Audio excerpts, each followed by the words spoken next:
Alors, non, recharger rapidement une voiture électrique ne dégrade pas réellement la batterie.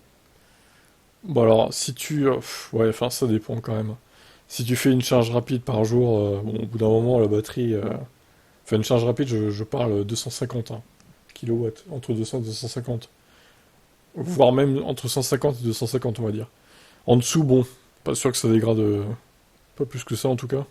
Bon, voyons ce qu'ils disent. Sobrement baptisé les impacts de la charge rapide, l'étude de Récurrent Auto se base sur environ 12 500 Tesla pour essayer de comprendre dans quelle mesure la charge rapide en courant continu affecte réellement la dégradation d'une batterie. Leur conclusion est plutôt claire, la réponse courte est que la charge rapide occasionnelle est acceptable.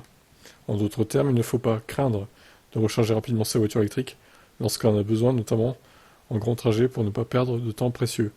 Pour obtenir des résultats possiblement significatifs, Récurrent Auto a décidé d'étudier les batteries en deux groupes de véhicules distincts. Ceux chargés rapidement en courant continu au moins 90% du temps d'une part, et ceux chargés rapidement en courant continu moins de 10% d'autre part. Ainsi, il se retrouve avec une partie qui ne charge jamais, quasiment, rapidement, et l'autre qui fait l'exact opposé. Ouais, ok, le résultat ne montre aucune différence significative de dégradation entre les deux groupes, que ce soit modèle Y ou modèle 3. Ci-dessous le graphique. Donc là, c'est des modèles 3 qui ont entre 5 ans et demi et quelques semaines seulement. Donc la courbe bleue, c'est les charges rapides fréquentes.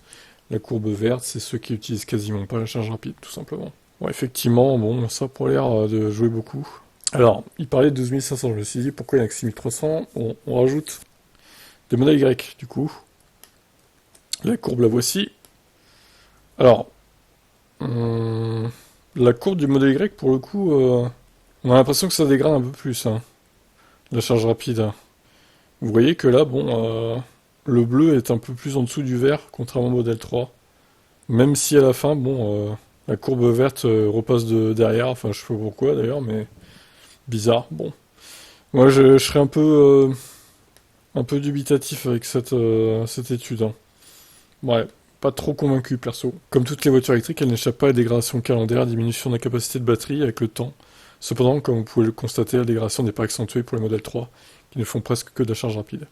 Vous pouvez donc charger rapidement votre voiture électrique sans crainte, puisque les résultats propres Tesla pour cette étude sont bien généralisables aux autres marques, selon Récurrent Auto.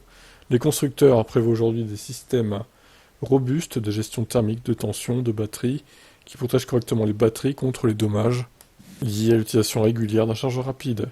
Toutefois, quelques conseils restent à appliquer autant que faire se peut pour ne pas dégrader inutilement la batterie de sa voiture. Préconditionner la batterie, ne pas stocker sa voiture de 0 à 100% pendant les longues périodes prolongées, ne pas vouloir charger rapidement une batterie en surchauffe ou gelée.